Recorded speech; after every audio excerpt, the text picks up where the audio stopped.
नमस्कार छात्रों। आज हम कक्षा 7वीं के विषय विज्ञान, सजीव सृष्टि, अनुकूलन और वर्गीकरण इस पाठ के दूसरे भाग प्राणियों में अनुकूलन की चर्चा करेंगे। इसके पहले मैंने आपको वनस्पतियों में होने वाले अनुकूलन के बारे में बताया। आगे हम प्राणियों में अनुकूलन की बात करेंगे। प्राणी कहाँ प्राणियों में अनुकूलन क्या होता है, प्राणी कैसे अपना संचार करते हैं अपनी जगह, एक जगह से दूसरी जगह पर। प्राणियों में अनुकूलन, एडेप्टेशन इन एनिमल्स। तुम्हारे आसपास तुमने देखा होगा, जो भी प्राणी है उनकी आप सूची बना लो। कौन सा प्राणी कहाँ रहता है, क्या खाता है, उनमें रीढ़ की हड्डी है, पंख है या नहीं, पूंछ है या नहीं। इन मुद्दों के आधार पर चर्चा करो और तालिका बनाओ। जमीन पर रहने वाले और पानी में रहने वाले प्राणियों के शरीर में कौन से अंतर दिखाई देते हैं? जमीन पर रहने वाले पानी प्राणी की त्वचा जो है वो शरीर में आकार में परिवर्तन दिखाई देता है। मछली की त्वचा पर देखो, मछली है, मछली की त्वचा पर सल्क होते हैं, पर होते हैं उसके ये तैरने के लिए, गलफंडे होती हैं और मछलियां इन्हीं गलफंडों की सहायता से सांस लेती हैं। उनकी पलकें जो होती हैं वो पारदर्शी होती हैं और इनके शरीर के भीतर हवा की थैलियां होती हैं। देखिए, और एक ऐसे बहुत सारे प्रश्न हैं, जैसे पैरों का उपयोग उन्हें किस कार्य के लिए होता है, मेंढक पानी में किस अंग द्वारा श्वसन करता है, मेंढक अपनी पिछली लंबी टांगों का उपयोग किस कार्य के लिए करता है ना। ये सब प्रश्नों के उत्तर आपको पता ही है। मेंढक, बत्तख आदि के पैरों की उंगलियों के बीच पर्दे होने से वो पैरों का चप्पू की तरह उपयोग करते हैं। बत्तख, जलमुर्गी जैसे पक्षियों के पंख और तेलीय होने के कारण पानी उन पर से फिसल जाता है। तेलीय, तेलीय मतलब वहाँ फिसलनापन ज़्यादा होता है। पैरों की उंगलियां जो होती पर्दे, नम और चिपचिपी त्वचा, त्रिकोणी सिर के कारणों से मेंढक पानी में सरलता से तैर जाता है। पानी में रहने पर वह त्वचा द्वारा श्वसन करता है। मेंढक जो है पानी में रहने के कारण त्वचा द्वारा श्वसन करता है, जबकि जमीन के ऊपर जब आता है तो वो फेफड़ों द्वारा करता है। इसीलिए मेंढक जो है वो पानी में भी और जमीन पर भी रह सकता है। इसीलिए उसे हम कौन सा प्राणी कर सकते हैं? उभयचर प्राणी कह सकते हैं, है ना। इसी के आधार पर कुछ अन्य उभयचर प्राणियों की जानकारी तुमको अनुकूलन के बारे में लेना है। अभी आ जाते हैं, देखो, वनाच्छादित एवं घास वाले प्रदेशों में पाए जाने वाले प्राणियों में अनुकूलन। वनाच्छादित मतलब जहाँ पर बहुत सारे वन होते हैं और जहाँ घास बहुत ऊंची होती है। घास है तो घास खाने वाले प्राणी भी रहेंगे, और जहाँ घास खाने वाले प्राणी हैं वहाँ मांस खाने वाले भी प्राणी भी रहेंगे। जैसे कि चित्र में आपको दिखाई दे रहा है 1.12 सिंह, 1.13 सांभर, है ना।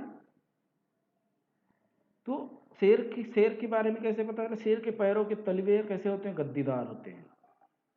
उनकी आहट जो है भक्ष्य को नहीं होती है, वह सरलता से भक्ष्य को पकड़ लेता है। मांसाहारी प्राणियों की आंख का स्थान उनके सिर के बाहरी और सामने होता है, इसीलिए उन्हें दूर पर स्थित भक्ष्य भी नजर आ जाता है।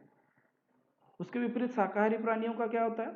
शाकाहारी प्राणियों की आंखों का स्थान कपाल के नीचे, जो सर जो होते हैं इसके कपाल के नीचे से साइड बाजू में होते हैं, बगल में होते हैं। उस कारण उन्हें बहुत बड़ा परिवेश दिखाई देता है और शत्रु से बचने का अवसर प्राप्त होता है। शाकाहारी प्राणियों के पैर संकरे और पतले होते हैं, इस कारण वे छलांग लगाकर तेज दौड़ पाते हैं। ऐसे प्राणियों के हिलने वाले लंबे कान दूर से आने वाली आवाज से आहट सुन सकते हैं, जैसे कि हिरण, सांभर आदि का रंग परिसर से मिलता जुलता है, और वनस्पतियों के तने चबाकर खाने के लिए उनके दांत बहुत मजबूत होते हैं। तो इस तरह से जैसी वहाँ घास वाले और वनाच्छादित प्रदेशों में जो प्राणी है वह वहाँ की परिस्थिति के अनुसार अनुकूलन करते हैं।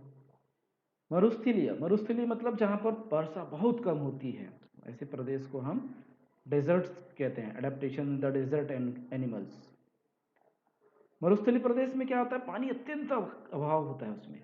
शरीर में पानी बनाए रखने के लिए वहाँ रहने वाले प्राणियों की त्वचा मोटी होती है, पैर लंबे, तलवे गद्दीदार और चौड़े होते हैं, नाक पर त्वचा की संरक्षण मोड़ होती है, पलकें लंबी और मोटी होती हैं।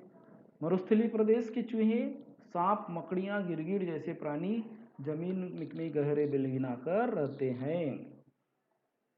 कहने का तात्पर्य क्या है, वहाँ की व्यवस्था, वहाँ के आधार को ध्यान में रखकर, वहाँ की प्राकृतिक रचना को ध्यान में रखकर वहाँ के जो प्राणी हैं वह अपना जीवन यापन करते हैं। हिम प्रदेश मतलब जहाँ पर 12 ही महीने बर्फ गिरी रहती है। जैसे अंटार्कटिका महाद्वीप देखो, अंटार्कटिका महाद्वीप में हमेशा देखो ध्रुवीय, दक्षिणी ध्रुव या उत्तर दोनों ध्रुवीय प्रदेश में ध्रुवीय भालू, सफ़ेद लोमड़ी, पर्वतीय भेड़, रुपहली लोमड़ी, साइबेरियन हस्की कुत्ता, हिम तेंदुआ, इन प्राणियों के और विषुववृत्तीय वनों के इसी जाति के प्राणियों के चित्रों को इंटरनेट से तुम प्राप्त करो। हिम प्रदेश में रहने वाले उपयुक्त सभी प्राणियों की त्वचा पर लंबे और घने बाल, सफेद रूप से रंग जैसी विशेषताएं होती है। वायवीय मतलब एरियल, वायवीय प्राणियों में अनुकूलन। देखो, जो रास्ते पर दौड़ते हुए वाहन हैं और आसमान में उड़ने वाले विमान हैं, इनकी रचना में कुछ अंतर होता है क्या? बिल्कुल होता है, तभी तो दोनों में फर्क है। पक्षियों का शरीर दोनों तरह से सुंडाकार होता है। देखो सुंडाकार शरीर, देखो कैसे, ये बाज है। उन सुंडाकार होने के कारण उन्हें उड़ते समय हवा का अवरोध नहीं होता। शरीर पर परों का आवरण आगे के पैरों के पंखों में रूपांतरण होता है। खोखली हड्डियों से बने हल्के शरीर के कारण पक्षी हवा में उड़ने के लिए अनुकूलित होते हैं। कैसे उड़ सकते हैं वो? खोखली हड्डियां होती है उनकी।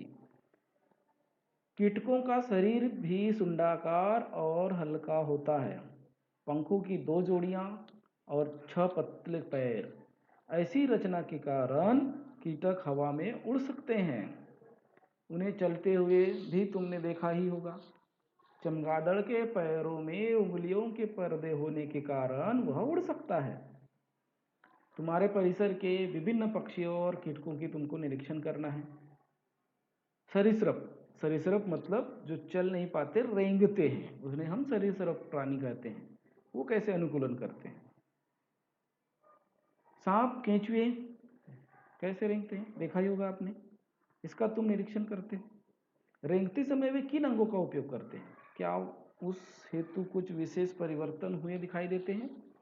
इस परिवर्तनों को नोट करना है। छिपकली, गिरगिट, मगरमच्छ जैसे प्राणी अपनी पेशियों का विशिष्ट प्रकार से उपयोग करके रेंगते हैं। उसी के अनुसार उनकी त्वचा, पंजे और विशिष्ट रंग में अनुकूलन हो जाता है।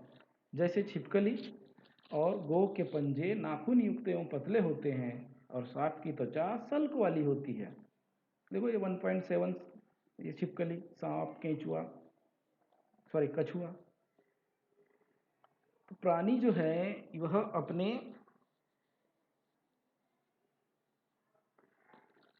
प्राकृतिक प्रदेश के आधार पर अपना अनुकूलन करते हैं। भोजन ग्रहण के लिए प्राणियों में अनुकूलन कैसे होता है? प्राणी कैसे होते हैं? कुछ शाकाहारी होते हैं, कुछ मांसाहारी होते हैं। दोनों समूह में विशेष परिवर्तन दिखाई देता है ना? और प्राणियों के लिए भोजन ग्रहण करना आसान होता है। पोषण, इसका जो हम गहराई से अध्ययन अगले आने वाले पाठ पोषण में करेंगे। मेंढक, सांप, पक्षी, मच्छर, तितली जैसे प्राणी अपना भक्ष्य कैसे पकड़ते हैं, है ना? देखा, मेंढक भी अपनी जीभ से पकड़ता है, सांप भी जीभ से पकड़ता है, पक्षी चोंच से पकड़ता है, मच्छर अपनी वो क्या बोलते हैं उसको, डंक, है ना? तितली जीभ से लेती चूस कर। इस तरह से आप और अन्य प्राणियों के भोजन ग्रहण करने की अनुकूलन को प्राप्त कर सकते हैं।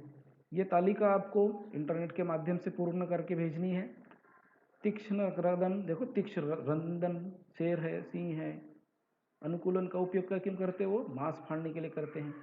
नुकीली चोंच, नुकीली चोंच वाला कौन सा प्राणी है? जैसे कि कठफोड़वा है ना, कठफोड़वा, कठफोड़वा भी है। वो किस लिए करता है? पेड़ों पर अपने घोंसले बनाने के लिए। उसको पेड़ को छाल को तोड़कर। छोटी चोंच वाले प्राणी, लंबी लसीली जीभ वाले प्राणी बहुत सारे हैं, आप पता करके इसको चार्ट को पूर्ण करिए।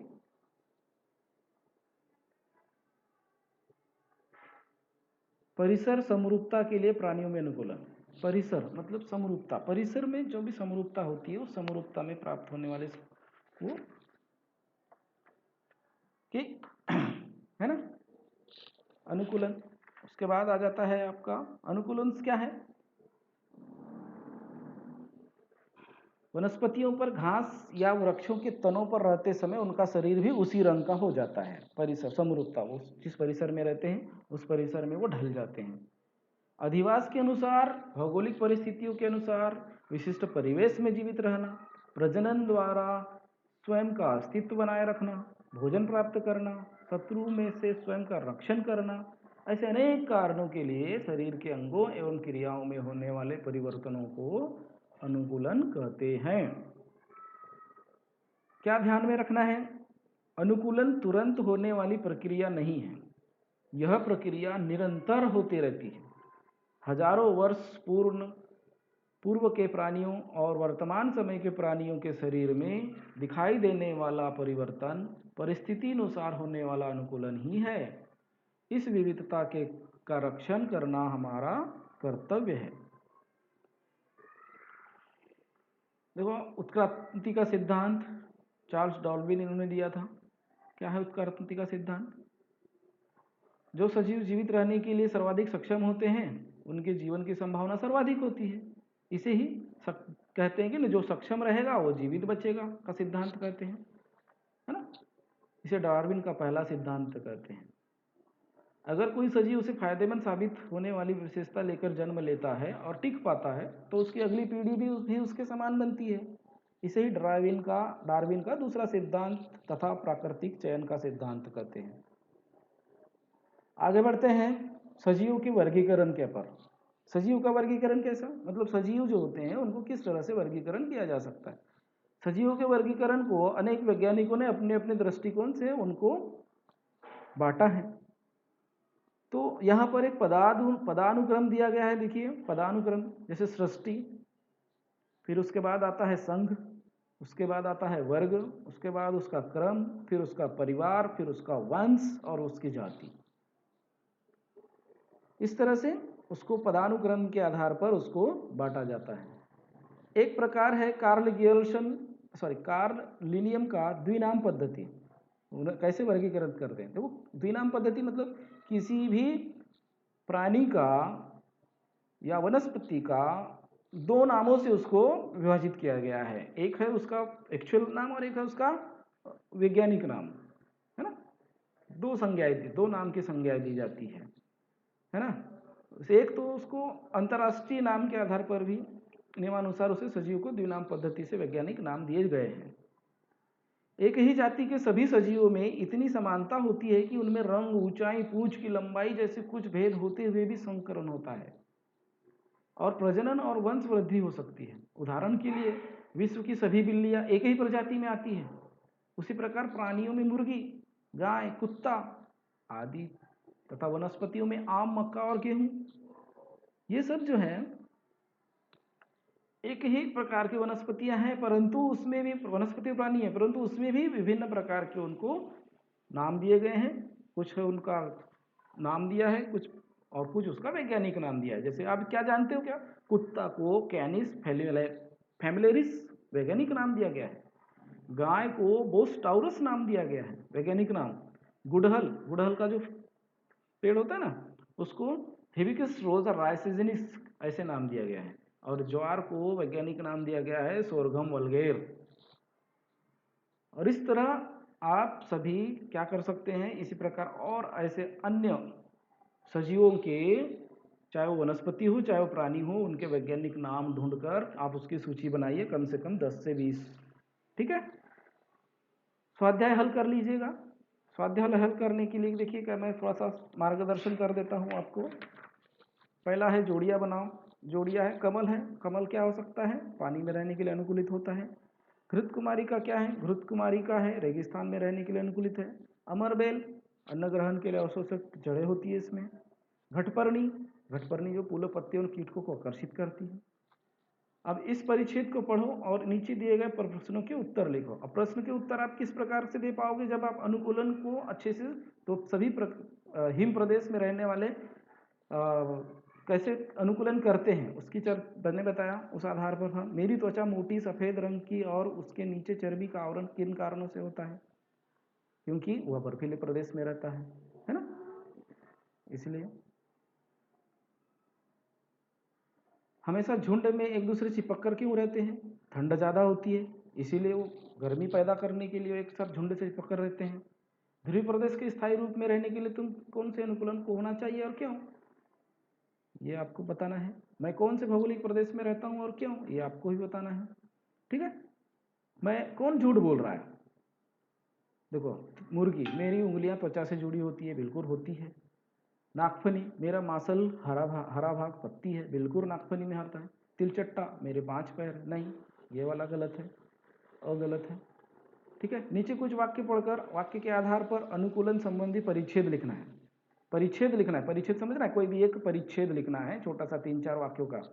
रेगिस्तान में अत्यंत गर्मी है। अब रेगिस्तान में अत्यंत गर्मी क्यों होती है, उदाहरण के लिए जैसे मैं बताऊं, रेगिस्तान वहाँ अत्यंत गर्मी इसलिए होती है क्योंकि पानी वर्षा बहुत कम मात्रा में होती है, चारों तरफ रेत ही रेत होती है। अत्यधिक गर्मी होने की वजह से रेत गर्म हो जाती है, जिससे कि रेगिस्तान अत्यंत तप जाता है, अत्यंत गर्म हो जाता है। बस इस तरह से आपको यह परिच्छेद तैयार करने हैं हर वाक्य का। आगे देखते हैं, निम्नलिखित प्रश्नों के उत्तर तुम्हारे शब्दों में लिखो। अब आपको तुम्हारे को शब्दों में लिखना है, सोचना है, पढ़ना और लिखना है। ऊंट को रेगिस्तान का जहाज क्यों कहते हैं, नागपुर, बबूल और अन्य रेगिस्तानी वनस्पतियां पानी की कमी वाले प्रदेश में ही सामान्य जीवन कैसे जीते हैं। सजीव का अनुकूलन और उसकी आसपास की परिस्थिति का आभास में क्या संबंध है। सजीव का वर्गीकरण किस प्रकार किया जाता है, अभी मैंने बताया आपको। तो ये सारा स्वाध्याय आपको कंप्लीट करके भेजना है। आदि मानव से लेकर, उपक्रम है देखो, उपक्रम भी आप कंप्लीट करके भेज सकते हैं। आदि मानव से लेकर आज के मानव तक अनुकूलन किस प्रकार हुआ होगा, इसकी जानकारी प्राप्त करना है आपको। इतिहास 5वीं के इतिहास से आपको मिल जाएगी, आप इसका उपक्रम कंप्लीट कर सकते हैं। ठीक है दोस्तों, छात्रों, अगर आपको वीडियो पसंद आया हो तो लाइक करिए, शेयर करिए, और नए वीडियो के लिए मेरा चैनल क्रिएटिव टीचर सब्सक्राइब करिए। धन्यवाद।